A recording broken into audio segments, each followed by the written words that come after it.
AI for email marketing is here, and I'll show you a tool right now in a few seconds where you can split test all of your subject lines in a flow in email automations non-stop 24/7. And it's easy with a click of the button. All subject lines are created with a brand voice you have. And today, Ethan, the co-founder of Maverick, the personalization tool, will go over the Maverick optimizer with me. Ethan, what is a Maverick optimizer? Can you tell us a little bit more about that? Yeah, so Optimizer at a high level is an AI product that enables e-com marketers to do something that they otherwise wouldn't be able to do. You can think of it as this really specific e-com email AI system that is really smart, understands what a brand sounds like, what they do, who they sell to, what their value props are. And it takes that information, it analyzes the content of each of your emails, and using that, it then generates content for the email itself and automatically A/B tests it in the background. So today, e-com marketers know that A/B testing is super important.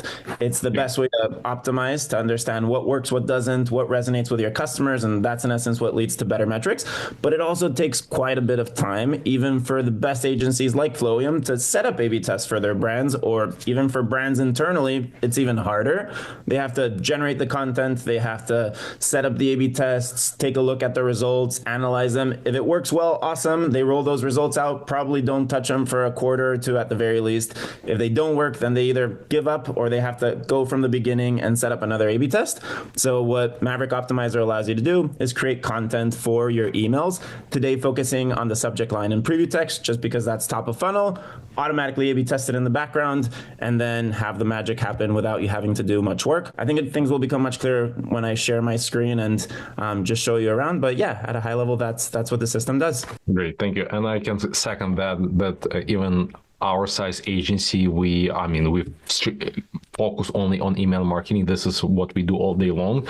But we do have a lot of clients who has over 100 different automations flows, and physically it's not possible to keep track all of the split tests we're doing for we're keeping track on the split tests we're doing, but like at the same time split tests over 100 flows, and in each flow at least three to five emails. So like to split test 500 emails, subject lines, and add different variation and winning version and attribute more to this or that, it's like humanly impossible. So the first time I saw the optimizers was like, whoa, this is like game changer. So if you can share your screen and like walk through it, it would be amazing. Yeah, 100% happy to. Here, let me share my screen. So yeah, at a high level, this enables you to run an A/B test, like you were saying, with every single email that you have.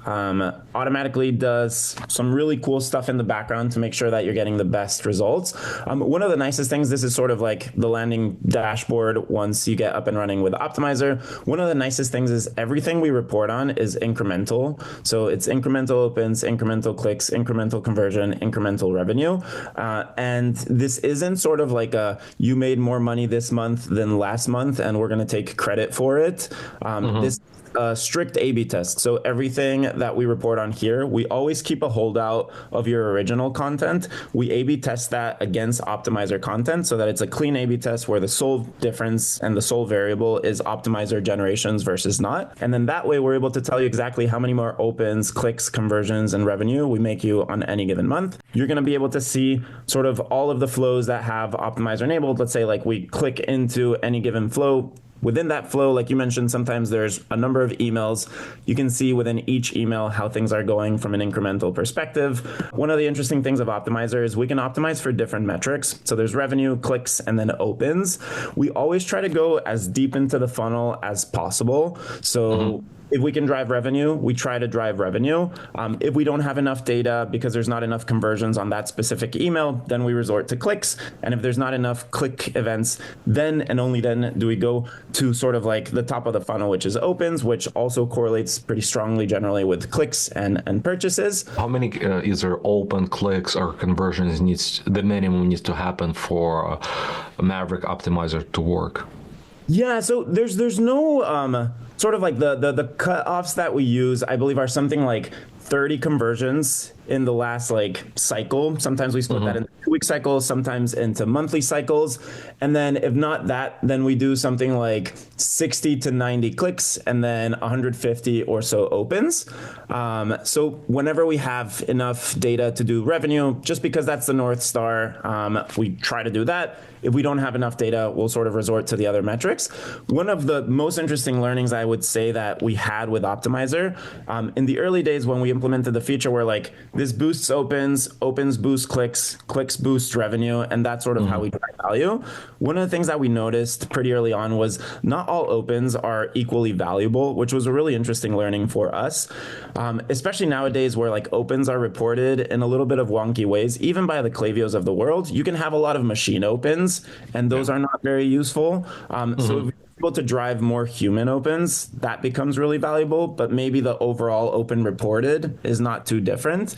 And the other thing that we noticed is also the type of people that open an email can change the outcome a lot. You can have a lot of people that open the email that are just curious, maybe they're deal hunting, and you can drive different people based on a different subject line. So if you drive people that are deal hunting, they're not going to click, they're not going to buy, not super useful. You can drive the same amount of people, but maybe now it's people that you catch them in a time where they really need this product, or you use specific language that captures the attention of someone that's like actually high intent with purchasing. So that's in essence why here we have the ability to do revenue, clicks, and opens. The customer can always override it. The system will automatically detect what's the best, but yeah, the customer can always sort of choose what exactly they want to optimize on that front. Cool. And I see that on what you're showing, you have like 21 variations already. Is it like 21 active variation that you're testing, or how many variation do you test at the same time for one email? Yeah, so at the same time, we generally try to limit it to 4 variations plus the original, just so that we can have enough sample size and make decisions quickly enough. But you are right that variation 21 means that historically in the single email over the last couple of months, there have been over 20 variations tested. And the nice thing about this is you can both see the variations that are active currently, and you can see the metrics for them. So you can see brand original, like I mentioned, we always have a holdout so that we can compare performance. It always gets some portion so that we get data for that on an ongoing basis.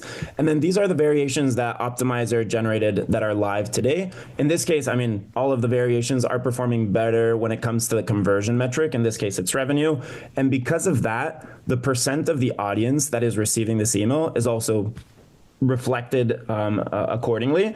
I think these all of this automatic. This is like people don't have to go and change. Correct? Yeah, you don't have to do anything. There are things that you can do if you want to. You can come in here and replace, for instance, a variant. If you're like, oh, I don't believe in this variant, or I don't like this variant, and it'll generate a new one automatically. But the system is very much on Rails if you want it to be on Rails, where you set it up and then it starts generating content automatically. It A/B tests the content automatically, and then it dynamically also decides what % of the population will get each variant. So you can see here, the blue line is brand original. At first, brand original was doing worse than all of the other variants. So brand original didn't get very much population. All of the other variants got a good amount of population. You can see that as variants do poor, they get relegated and replaced with new variants. So you can see here, gray, yellow come in as new variants. We're gathering data for them. In the meantime, green is performing really well. So green is getting the majority of traffic, but eventually green starts getting beat out by gray and purple, which are new variants, and those start getting more traffic. And this, I think, is another really big learning we had. Just because you find a really good subject line and preview text variant, it doesn't mean that it will always work as well. We learned that deliverability is actually a huge factor when it comes to the performance of emails. And oftentimes when you just put a subject line and preview text, you let that run for a really long time. The clients like Gmail, now Apple, they have tabs where they'll start throwing stuff into promotions or spam. They'll be like, this email has been seen by 20,000 people. It hasn't changed. Same subject line, same preview text, not super important. Throw it into promotions. So the winning subject lines that we get, like green, over time, can decay in performance, and new variants can actually get you to escape that loop of being thrown into promotions and spam. And on top of the deliverability piece, sometimes we're just testing out things that resonate better with your clients. There's specific words, specific framing. So it's a combination both of helping you get the best deliverability possible, because if you don't land in primary, chances are people are not going to see your email. Even if you land in primary or promotions, you're buried with a whole bunch of others. So you can spend a million hours building like the best emails possible, but if no one opens them and no one sees them, they really don't add much value. So that plus the deliverability plus just like resonating better with customers will get you a lot more opens, clicks, and revenue from your emails. Nice. Is there anything else we need to know about Optimizer? Let's see, to your point before of the 21 variants. So here you can actually see all of the data for all of the variants that we tested back to when the test started. And all of the historic data is here. You'll be able to see there's even some that performed really well. So this one generated $6,000 of incremental revenue. You can see like open rate metrics, click metrics, like pretty strong, but it eventually got relegated because it started performing more poorly. And we found variants that started performing better. So you can always go in here and get insights. There's oftentimes really cool words that people notice. And I think you guys actually notice that for some customers, there's like a specific word that might resonate more. And then you start applying that to other pieces of the puzzle. Sometimes brands start implementing that into campaigns or on their website or on ads. So you'll always have all of the data here available for you to see and take learnings from that. But yeah, the system is sort of running in the background. Right now, we're doing subject line and preview text, but we're actually starting to dive into the body of the email too. One of the things that we are actually launching this week, there's an A/B test running with a customer as we speak, is a deliverability block that we have built into the body of emails. So what that deliverability block it does is you simply, let's say you're on Klaviyo, you throw that into your email. What that does on the back end is optimize the HTML. On the customer side, it looks like the exact same email, but when inboxes like Gmail or Apple parse through that, increases the priority of where this goes, and therefore it makes it more likely that it lands in primary instead of promotions or spam. And is also possible to use within the campaigns piece of the puzzle. So we'll integrate into the flows piece shortly, but both of those things, help you get a lot more opens, clicks, and revenue from the already awesome emails that you're creating, but that people might not be seeing. Yeah, I would love to learn more about that when you release it. So how big the brand needs to be to start using Maverick Optimizer? Yeah, so there is a lower threshold just because the product requires a good amount of data. Since we're running a lot of A/B tests, doing a lot of like really cool stuff with numbers, we do pay attention a lot to the numbers being statistically significant. So on the lower side, generally what we recommend is if you're doing $10,000 of flow revenue, then you can start optimizing for things like opens. And then if you're doing $20,000 of flow revenue and above, we can start optimizing for things like opens and clicks. Anything above $30,000 of flow revenue, we can start optimizing for opens, clicks, and revenue.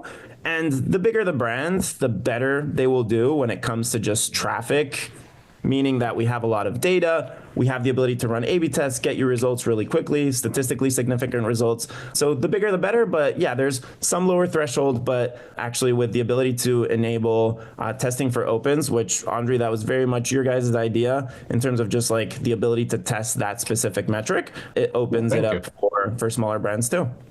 Thank you for giving us an option to switch between what we're optimizing for. 100%. Want to discover how much money your email marketing can actually bring you? If that's the case, let our team of email marketing experts show you how. With our free email marketing audit, we'll conduct a comprehensive analysis of your email marketing efforts, provide you with an action plan, and show you how to effectively segment and convert your audience. Simply go to flowium.com/audit and book your audit today. Hey, if you're watching this and you like what you see, please hit subscribe and hit the bell because it helps us grow our channel.